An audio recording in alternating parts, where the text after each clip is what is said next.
Nouvel épisode de la série Dans son corps. Aujourd'hui, je reçois Clémence du groupe Chargot et, comme d'habitude, elle vient nous parler de sa particularité physique à elle.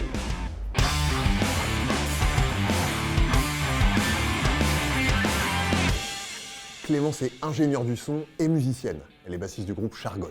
C'est du métal, de l'indus, électropunk. Enfin, vous irez écouter. Salut Clémence. Alors, quelle est ta particularité à toi? Ma particularité, c'est que je suis une femme intersexe. Tu te définis comme une femme, Tout à fait. intersexe, donc? Intersexe, c'est-à-dire que je suis une femme, mais qui n'est pas dans les standards qu'on attend en général des femmes. Une personne intersexe, c'est une personne dont les caractéristiques sexuelles biologiques ne correspondent pas à la norme binaire masculin-féminin. Est-ce que tu te souviens justement le jour où tu as découvert l'existence de l'intersexuation? Comment tu as accueilli ça? Oui, je me souviens très bien. J'avais vu c'était un reportage sur Arte qui s'appelle Entre deux sexes, où on y voit le quotidien de personnes intersexes. Et je me suis dit, bah oui, en fait, ce truc qu'on n'arrivait pas à expliquer, qu'on disait, t'es une fille, mais bon, pas tout à fait, mais il faut que tu ailles d'un côté, de l'autre et tout. En fait, je me suis dit, ils sont comme moi, quoi, et puis je suis comme eux, et tout va bien. Moi, je pense que j'avais 18 ans, à peu près, quand même. L'intersexuation, elle se manifeste de façon différente d'une personne à l'autre et elle peut évoluer au moment de la puberté, par exemple, avec la modification de la musculature et l'apparition des poils et de la barbe, etc. C'est pas un truc que ça n'a pas été un soulagement de te dire ah ouais, mais en fait ça a un nom et il y a plein de gens, parce qu'il y a plein de gens qui sont comme moi. Bien sûr que si, si, parce que quand tu as grandi en se disant voilà, t'es malade, il faut te soigner, une fille c'est pas comme ça, tu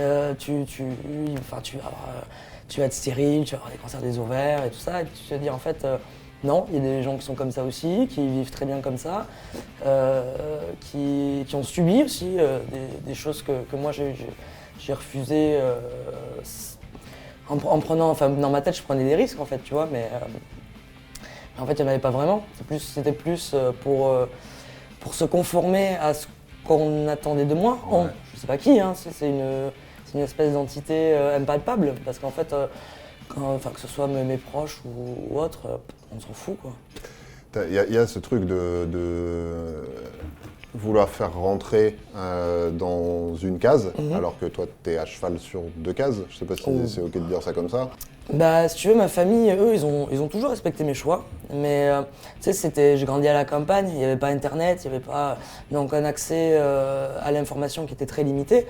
Donc quand tu as des médecins tes parents, j'imagine, t'as ta gamine, les médecins ils te disent voilà, elle est malade parce qu'elle est poilue, il faut la soigner. Bon, tu veux la soigner. Ouais. Enfin, tandis que c'est plus dans ce sens-là que eux aussi, ils en ont sûrement souffert quelque part parce qu'ils demandaient que ça, que je puisse être bien dans ma peau, que je puisse être en bonne santé et épanoui, quoi. Il y a souvent des personnes qui me disent ouais, mais pourquoi tu as besoin de te mettre dans une case, de dire que tu es lesbienne, que tu es intersexe, machin, alors qu'après tout, tu mets en avant que tu es comme tout le monde et que c'est qu'en fait, c'est pas une case, c'est une définition, un terme.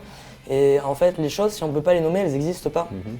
En fait, si tu veux, si tu n'as pas ce mot-là pour dire je suis une femme intersexe, ça veut dire que je suis une femme comme on imagine dans les standards. Et vu que je ne le suis pas, et vu que je ne suis pas un homme non plus, j'existe pas. Donc il faut un mot pour nommer les choses. Et c'est pas du tout se restreindre la chose que le nommer.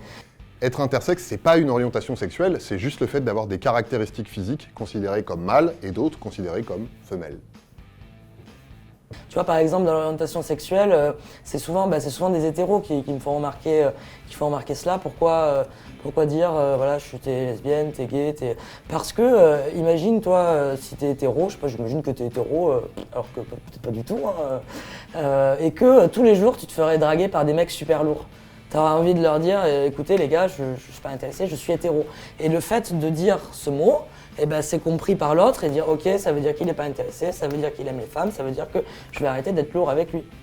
Donc nommer n'est pas se restreindre. Ouais, c'est ça. Ce que tu dis là, en plus, c'est des choses qui te définissent, mais qui te définissent pas exclusivement. Non, Ta personnalité, elle se limite pas à femme, intersexe, lesbienne. Non, pas du tout. C'est des caractéristiques, mais comme j'ai cheveux longs, bassiste, brune, sud-ouest, tu vois, bassiste. accent du sud. J'ai d'autres défauts, hein, je te le dis. Ouais, mais celui-là quand même. Lequel, bassiste ou sud-ouest? Bassiste. Ah non, sud-ouest. Et du coup, de toi-même, je pense notamment à la période de l'adolescence, est-ce qu'il y a eu un moment où tu as été tenté de masquer un peu le fait que tu es intersexe, je sais pas, que ce soit au niveau de la barbe ou au niveau de ton rapport à la féminité? Est-ce qu'il y a eu un moment où tu as l'air de l'assumer maintenant, mais est-ce que ça a toujours été le cas? Non, clairement pas, parce que tu as une pression constante à te conformer justement à ce qu'on attend plus ou moins de toi. C'est-à-dire que tu es une femme, donc quand même, et puis il y a aussi, voilà, il y a un côté un peu, tu as envie de séduire un petit peu quand tu es ado, tu te cherches un peu, voilà, donc tu dis bon, je suis une fille, j'essaie de me maquiller et tout, mais c'est ce que je renvoie. Parce que ce que je renvoyais me plaisait pas du tout. Et puis il y a une honte, tu vois, c'est-à-dire les femmes à barbe, c'est le cirque, c'est la maladie. Donc du coup, la maladie d'être poilu, enfin voilà, mais j'en rigole, tu vois, mais voilà. Et du coup, on m'a fait faire du laser définitif que j'ai accepté. Pour la barbe. L'épilation de la barbe, ok. Ouais, ça n'a pas complètement marché du coup. Non. Il en reste, non, il en reste assez pour que ça ressemble un peu à quelque chose, mais j'ai perdu quand même là. Okay. Ce qui me limite, je peux pas. Tu vois, tu sais, j'ai des poils qui sont un peu là, ouais. qui sont là, mais pas entre les deux. Okay. Tu vois, donc ça, c'est un reste. Donc ça a bien marché, pas de souci, mais c'est un laser, si tu veux, c'est un peu comme la dépigmentation des tatous, c'est-à-dire que c'est voilà, le laser, il suit ton focus pileux et il te le détruit. Donc ça, au niveau de la sensation, c'est un peu comme si tu t'amusais à te faire des petits coups de taser comme ça. Donc c'est très désagréable, c'est très humiliant, ça brûle, enfin tu vois. Et tu te dis après coup, tu te dis mais comment j'ai pu accepter ça? Tu regrettes aujourd'hui? Complètement, ouais, bien sûr, parce que c'est une forme de mutilation, quoi, clairement. C'est pas une mutilation aussi élevée que les mutilations que subissent d'autres intersexes par rapport à leurs organes génitaux, tout ça, mais ça en est quand même une, quoi. Donc il y a ça, et puis il y a aussi le côté quand ça repousse, parce que ça repoussait, je l'ai fait qu'une fois le laser, maintenant c'était en plusieurs fois, c'est pour ça qu'il m'en reste encore un peu, c'est qu'après j'ai réfléchi, j'y vais pas, quoi, tu vois. Et heureusement ma famille ils m'ont pas forcé à y aller, et donc c'était fond de teint, tu sais, pour cacher un peu et tout, mais tout le monde le voyait, quoi. Il y a des moyens comme les hormones ou la chirurgie pour modifier les caractéristiques sexuelles des personnes intersexes, mais elles sont souvent employées dans l'enfance, c'est-à-dire sans le consentement de la personne concernée. Donc en fait, du coup, ça fait que toi-même, tu sais pas où t'en es, tu dégages quelque chose qui fait que t'as l'air paumé, mais pas parce que t'es paumé, parce que c'est les autres qui te paument, quoi. En fait, mais je veux pas dire, voilà, c'est le grand méchant monde. Pas du tout, mais les hommes ont de la barbe. J'ai de la barbe, ça veut pas dire que je suis un homme. C'est comme ma grand-mère a de la moustache, c'est pas pour ça que ma grand-mère est un homme. Bon, ado, un jour je me suis dit bon, peut-être que si, parce qu'on m'appelait toujours, les gens ils hésitaient, monsieur, madame, il y avait toujours un malaise comme ça, en n'étant pas barbu, hein, ado, tu sais, jeune, genre un peu baggy et tout. Et je me suis dit tiens, je vais mettre une jupe. Et puis là quand même, on va quand même m'appeler madame, quoi. Et en fait, c'était une jupe à carreaux. Et du coup, en fait, tout le monde croyait que c'était un kilt. Du coup, on m'avait jamais autant appelé monsieur, quoi. Donc les gens pensaient que t'étais écossais. Ouais, du coup, les gens pensaient que j'étais un mec avec un kilt, quoi. Donc c'était complètement raté, quoi. Et alors, question, c'est peut-être chelou, mais c'est un secret pour personne que dans notre société, c'est quand même plus facile d'être un mec que d'être une nana. Est-ce que tu as l'impression qu'il y a des fois où ça t'a aidé, peut-être d'être genré au masculin, enfin en tout cas de penser peut-être dans ton boulot ou... Tout le temps. Enfin, en fait, moi, ma vision de moi-même, elle dépend de ce que les gens voient. Tu vois, donc un coup, en particulier maintenant où on a tout le temps le masque, ce qui fait que du coup, ça se voit pas forcément que j'ai de la barbe. Et comme j'ai un regard assez féminin, que j'ai les cheveux longs,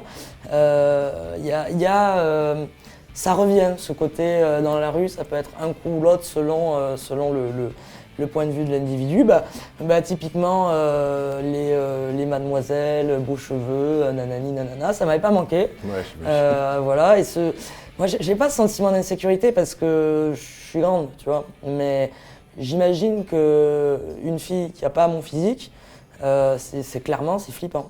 Et c'est quelque chose que les hommes cis ne se rendent pas compte. Ils se rendent pas compte que ce soit du fait de ne pas le subir, mais ils se rendent pas compte aussi parce que forcément, il y en a qui se font ça. Qui en plus, je suis sûr qu'ils partent d'une bonne intention, qu'ils veulent complimenter, mais non, arrêtez les gars, vous faites juste peur.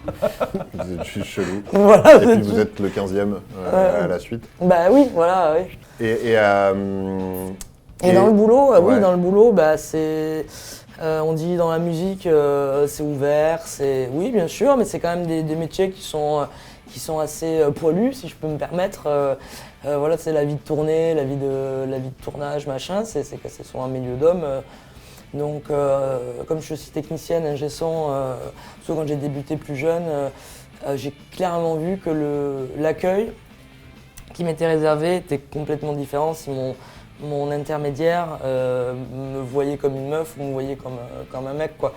Il y a un côté, quand il te voit comme un mec, c'est hop, tu connais le job, vas-y. Quand c'est comme une meuf, c'est ça va aller, machin, tu sais. En fait, on te prend un peu pour une enfant, quoi, quelque part. Hein, donc ça, je le ressens vraiment. T'es musicienne aussi. Comment ça se passe dans le milieu de la musique? Comment t'es accueillie? Alors, ça se passe. Mieux que dans des milieux plus traditionnels, plus conservateurs. Je pense que dans la musique, c'est plus facile d'être intersexe que d'être intersexe dans l'armée, par exemple, je pense. Mais globalement, il y a quand même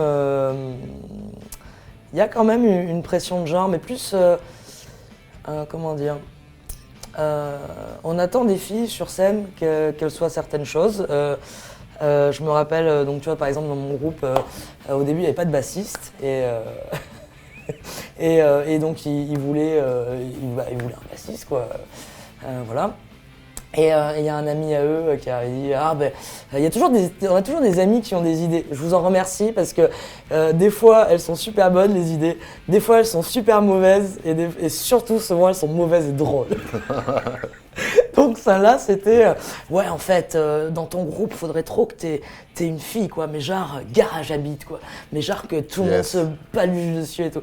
Et donc les gars quand ils m'ont recruté, ils ont dit voilà, ça y est, on a la fille et tout, garage et tout. Je fais garage, mais pas pas la bassiste sexy cliché qu'on attend d'une bassiste. Donc il y a quand même, tu vois, dans le métal, clichés, de ouf, Et puis dans les groupes de métal féminins, souvent ça tourne autour du physique de la chanteuse ou du physique de la bassiste, alors que, étonnamment, les gars, ils tournent pas autour du physique du chanteur ou arrêtez ça, franchement, c'est lourd. Si la fille elle est musicienne, vous parlez de la musique, si le gars il est musicien, vous parlez de la musique, quoi. Voilà. Donc il y a quand même ce poids-là, mais moins. Et puis il y a plein d'événements dans la scène qui font que maintenant le sexisme est beaucoup plus combattu, le racisme aussi, donc ça c'est une très bonne chose. Et du coup j'ai la chance d'être dans un groupe où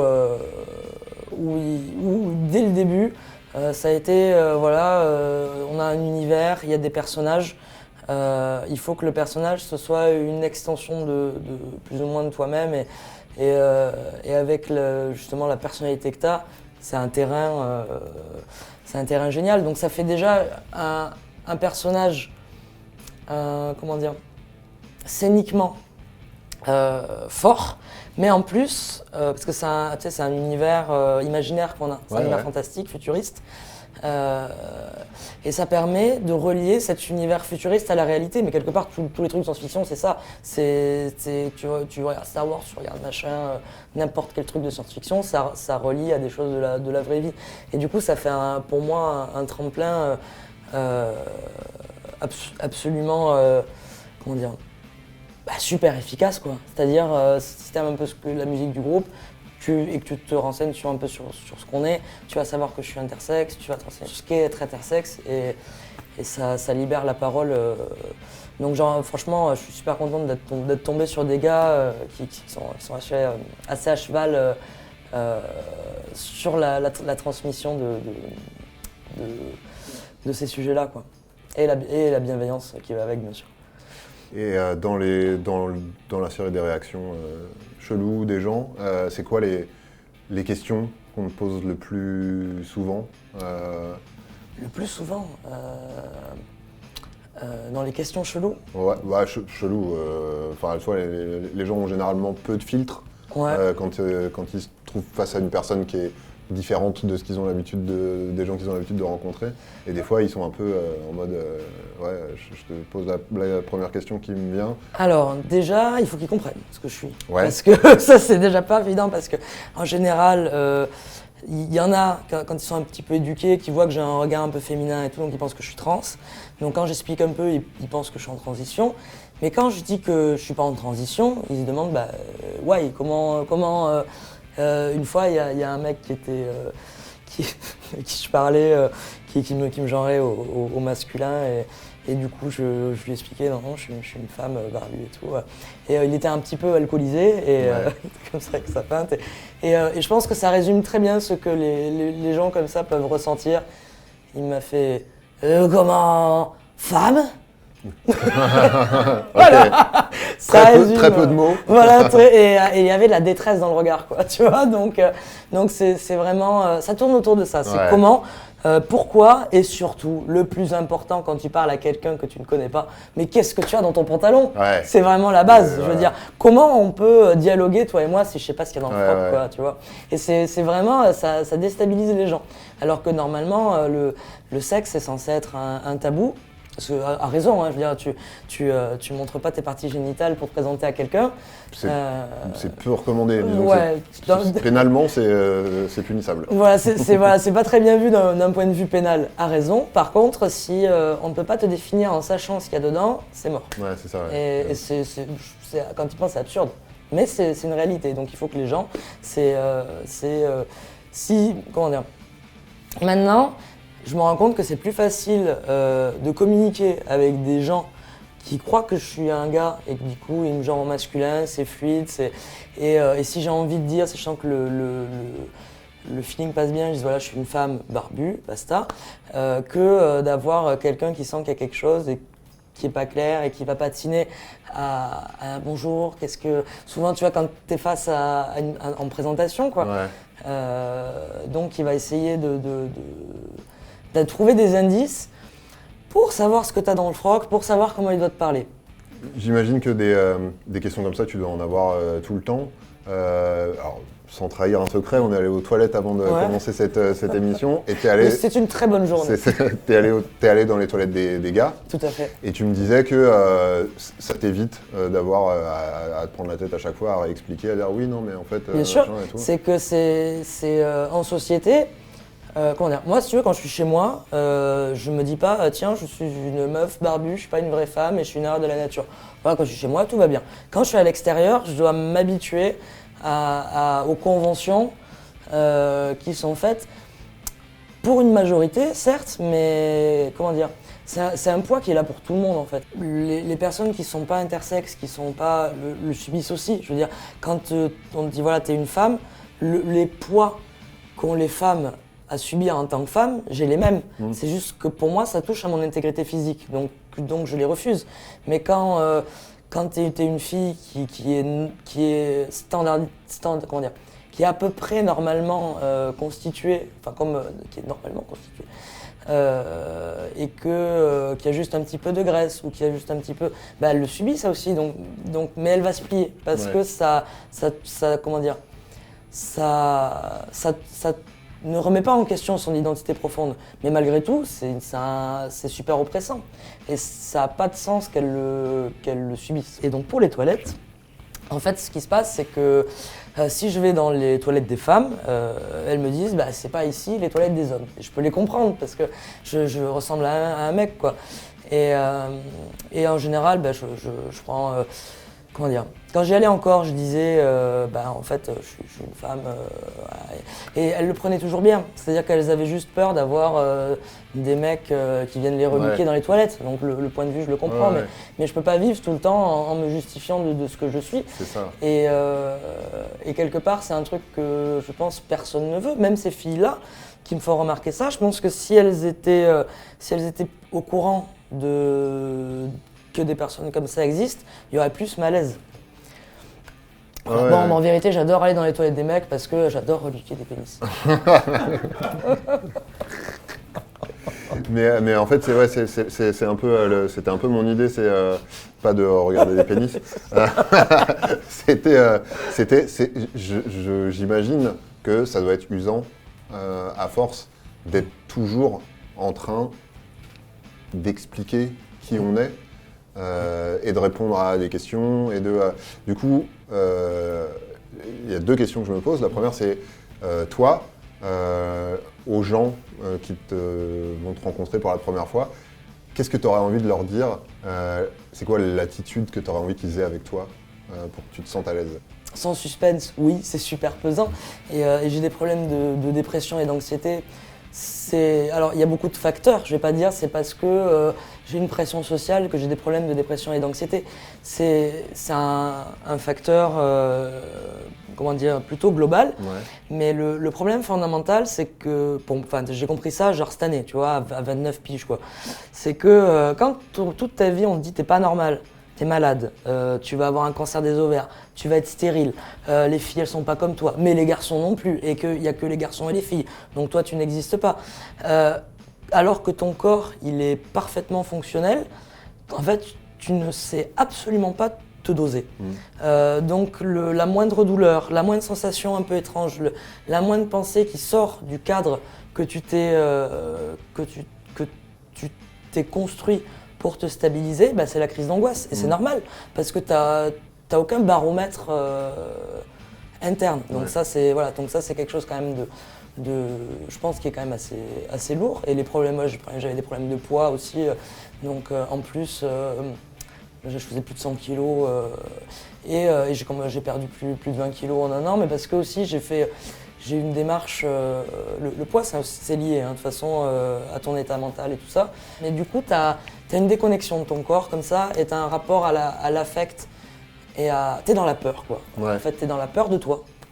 Parce que c'est ce qu'on te renvoie, je pense. Ouais. Et maintenant que je me sens à l'aise avec mon corps et que je sens que les gens aussi sont à l'aise avec mon corps, c'est bizarre ça, que les gens sont à l'aise avec moi en tant qu'individu et en tant que de ce que je représente, le corps il a fondu, c'est normal. Bon, j'ai couru aussi beaucoup et j'ai fait du vélo, mais voilà. Comment t'aimerais que les gens qui te voient pour la première fois se comportent avec toi? Comme avec tout le monde, humblement.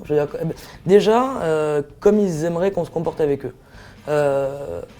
Ils disent voilà, y en a plein qui jugent en disant voilà, c'est pas normal, voilà, ce que t'es, machin, tu devrais le cacher et tout. Mais en fait, si tu regardes bien, tous les gens, tu discutes un peu, comme je suis un peu différente, les gens se confient beaucoup à moi. Ils se disent, comme elle est bizarre, elle est barbue, je vais pouvoir tout lui dire. T'as un côté un peu confessionnal comme ça, et j'aime bien, moi, ça permet aussi de faire évoluer mes propres réflexions et tout. Et en fait, je me rends compte que tout le monde a quelque chose de différent, pas forcément visible. Et en fait, tu te rends compte que le standard, il vaut pour qui? Je sais pas. En fait, tout le monde l'a intériorisé, ce standard. Tout le monde se le fait subir et le fait subir aux autres, alors qu'en fait, on a tous quelque chose de différent. Ouais, alors que personne n'est dedans, finalement. Personne n'est standard. Bien sûr, tu vois, rentrer dans l'intimité des gens. Et du coup, en sens inverse, on peut dire que toutes les différences sont une forme de standard aussi, dans ce qui est de la limite de l'acceptable, évidemment, du respect de soi et des autres. Donc je dirais, j'ai envie que les gens se comportent avec moi comme ils aimeraient qu'on se comporte avec eux. Tout bêtement. Voilà, sauf s'ils sont super chelous. Sauf s'ils se traitent mal eux-mêmes. Ouais, exactement, là, non. C'est pas la première fois que tu viens parler du fait d'être intersexe. Tu as déjà donné d'autres interviews. Le fait que tu sois aussi une personnalité publique, est-ce que tu ressens un peu, peut-être comme un poids ou comme une mission, ou je sais pas, le fait d'être quelque part porte-parole, porte-drapeau des personnes intersexes. Et déjà, est-ce que tu te considères comme tel? J'ai pris le choix d'assumer mon intersexualisation. Intersexuation. Ouais, le fait d'être une femme barbue et tankée le comme... fait d'être toi. Voilà, exactement. Bah oui, complètement.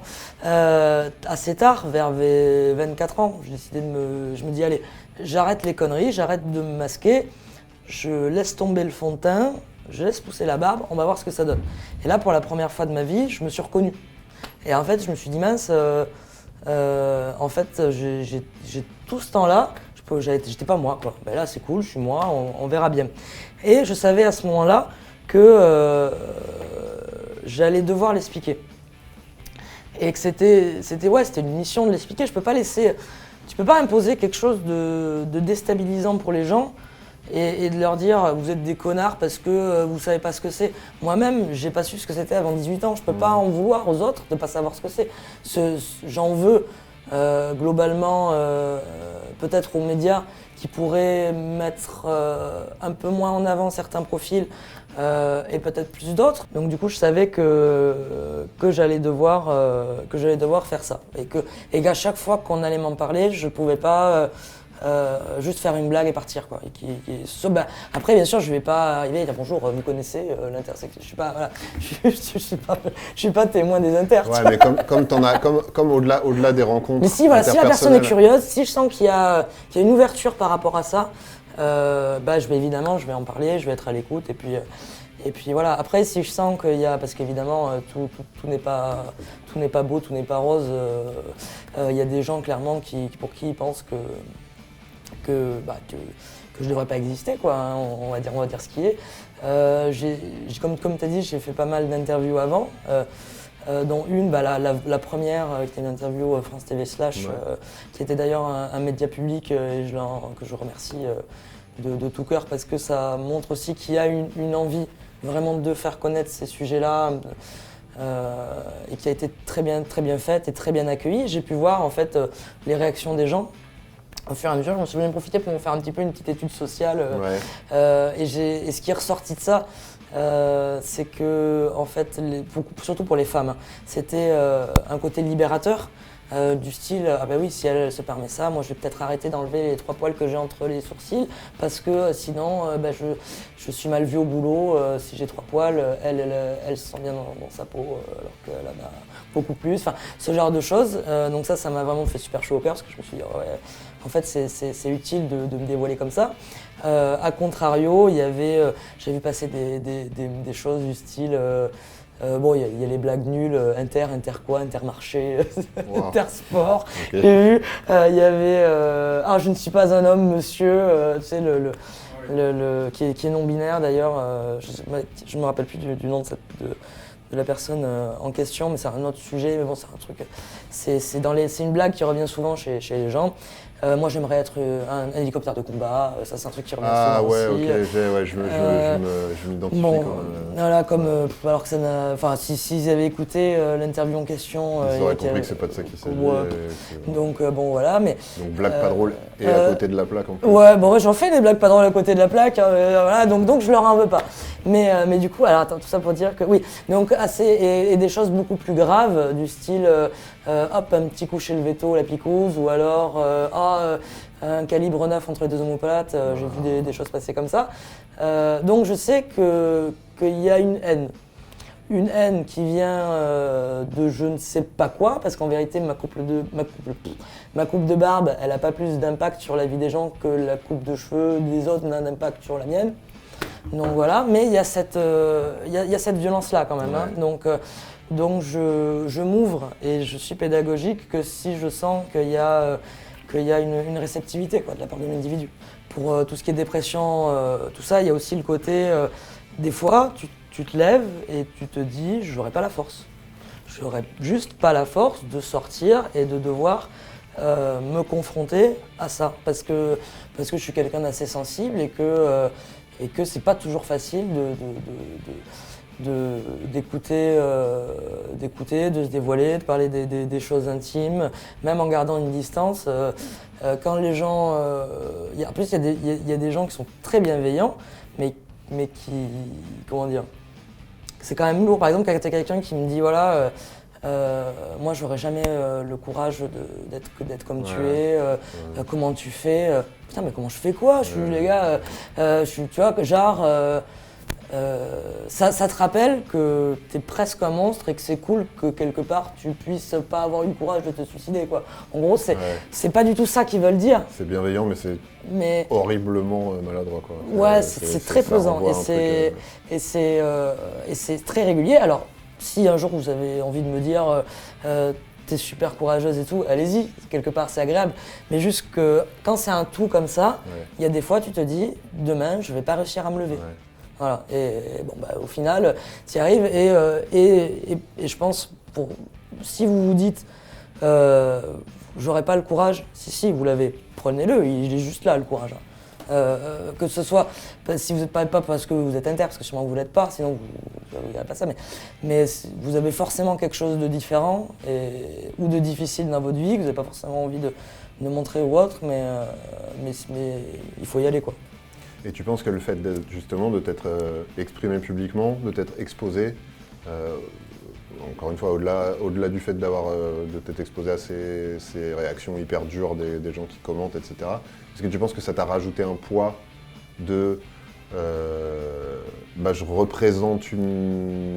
représente pas seulement juste qui je suis, mais je représente aussi les personnes intersexes, ou est-ce que ça t'a un peu boosté en termes de... Non, ça m'a plus libéré dans le sens que de toutes les réactions que j'ai eues, déjà le fait de se dire, à la base l'interview de France TV, c'était un média où il n'y avait pas des millions de vues. Je ne saurais pas te quantifier parce que c'est pas trop mon délire de regarder les stats, je m'en fiche, tu vois. Mais je voyais qu'il n'y avait pas beaucoup de commentaires. Donc je me suis dit, bon, ça va me servir de support, peut-être des fois pour envoyer à certaines personnes, pour expliquer ce que je suis, machin. Mais pour moi, ça allait rester en fait dans un cadre intime. C'est pour ça que j'ai parlé de mon intimité de manière libérée, tu vois. Et au final, ça a fait des millions de vues. Et j'ai eu des gens qui m'ont écrit de Côte d'Ivoire, du Canada, du Vietnam et tout. Et donc, en gros, voilà, super, le monde entier connaît mes parties génitales. Et bon, il y en a d'autres pour qui c'est le cas, mais on fait pas le même métier. C'est ça, c'est pas payé pareil. Ouais. Voilà, c'est pas payé pareil. Et du coup, ça m'a enlevé le poids de me dire, comment dire, de quelque part d'avoir la chance de vivre ce que les personnes cis, pas inter, genre tu sais, une femme qui se sent femme, qui est née avec des organes, un homme qui se sent homme, c'est-à-dire que les gens, ils savent ce que je suis quand ils me parlent. Ouais. Tu vois, quand t'imagines toi si si à chaque fois que tu devais discuter avec quelqu'un, tu te dis mais est-ce qu'il le voit que je suis un mec? Est-ce que qu'au bout d'une heure de discussion, tu te rends compte qu'en fait la personne avec qui tu parles, elle a rien pompé à ce côté et qu'en fait du coup t'es en décalage permanent. Là il y a plus de décalage. Donc je me sens en phase avec les gens et ça c'est super cool. Et du coup de plus en plus en phase avec moi-même. Et il y a la représentation médiatique parce que forcément maintenant on m'appelle pour parler de ce sujet alors que je ne suis pas du tout plus légitime que quelqu'un d'autre. Si quelqu'un se sent plus légitime que moi, plus documenté, parce que moi par exemple je n'ai pas subi je crois pas, d'ailleurs je sais rien, mais je n'ai pas subi d'opération génitale infantile que beaucoup de personnes inter subissent. Donc s'il y a une personne qui se sent plus légitime que moi, vas-y. C'est juste que moi on m'appelle, donc je viens, tu vois. T'es une voix, tu prends la place de personne, à la limite t'ouvres la voix pour les autres. Bien sûr, y a pas de souci. Plus on en parle, pour moi, mieux c'est. Je vais pas dire on conquérira le monde, non. C'est juste, ah oui, parce que j'entends ça souvent aussi, vous voulez que tout le monde soit comme vous. Parce que je prends souvent l'exemple des roux, parce qu'apparemment il y a autant de roux que d'intersexes. On estime que les personnes rousses comme les personnes intersexes représentent 1,7% de la population mondiale. Si t'es roux, t'es irlandais, que t'as envie de parler de l'Irlande et de la rousseur, tu vas il n'y a personne qui va te dire t'as envie que tout le monde soit roux. Non, on va juste t'écouter et tu vas juste parler de ce que c'est d'être roux, tu vois. Donc pourquoi ça serait différent pour moi? Moi, j'ai pas envie que les personnes deviennent inter. Les personnes, elles doivent juste devenir, selon moi, ce qu'elles veulent devenir pour être bien avec soi et avec les autres et le monde qui les entoure. C'est tout. C'est juste mon objet. Et pas ignorant des sujets. Donc tu as dit, tu as 29 ans, tu as fait tout un parcours, tu as évolué dans ta façon de te considérer, etc. Là, si tu avais un conseil à donner à une personne intersexe qui est peut-être au début de sa vie, de son adolescence, au début de son parcours, si tu avais un conseil à donner à cette personne-là aujourd'hui, ce serait quoi? De se dire qu'on n'a qu'une vie, peu importe qu'on croit à la vie après la mort. Ou actuellement, tu as un corps, tu as une vie. Tu vis pas pour les autres ils vont pas changer pour toi. Et s'il y a des gens qui acceptent pas ce que t'es, je pense qu'ils ont juste pas de place à avoir dans ta vie. C'est très triste parce que, comment dire, on pense aux déceptions amoureuses, cette rupture super violente que t'as quand t'avais des rêves avec quelqu'un et que ça tombe. Ça peut aussi arriver dans la famille, ça peut aussi arriver dans l'amitié. Dès que tu mets de l'espoir en quelqu'un, tu peux être déçu. Ça, c'est normal. Mais en fait, si la personne, elle t'accepte pas, c'est juste qu'elle méritait pas d'avoir une place dans ta vie, quoi. Tout simplement. On dit toujours, on sait ce qu'on perd, on sait pas ce qu'on trouve. En général, quand on perd quelque chose, on se dit qu'on va trouver quelque chose de plus positif. C'est ça que veut dire cette expression-là. Là, dans le sens inverse, on va dire que ça veut dire que tu sais que tu perds quelqu'un qui ne vaut rien. Donc, que t'aies personne ou que tu retrouves d'autres gens, ça sera forcément mieux. Ça sera forcément mieux. Et spoiler, tu trouveras des gens mieux. Bah, c'est normal. Si toi déjà tu t'acceptes qu'on t'accepte pas, tu peux pas t'accepter à un moment donné. Je dirais aussi à cette personne qui est intersexe que c'est pas une obligation non plus de rester intersexe. Si on impose des traitements, on impose des opérations aux enfants ados intersexes, mais effectivement, si tu es une femme, que tu te sens femme ultra féminine, que tu vas avoir des seins comme ça, des hanches comme ça et tout, et qu'on te dit t'es intersexe, eh ben, tu as tout à fait le droit. La question juste, c'est qu'est-ce que toi tu as envie? Profondément, c'est pas qu'est-ce qui est le plus simple. La bonne solution, elle n'est pas forcément plus simple, mais à la fin, elle est plus satisfaisante. Bah écoute, merci beaucoup Clémence. Merci Julien. Et puis à bientôt. Et à bientôt.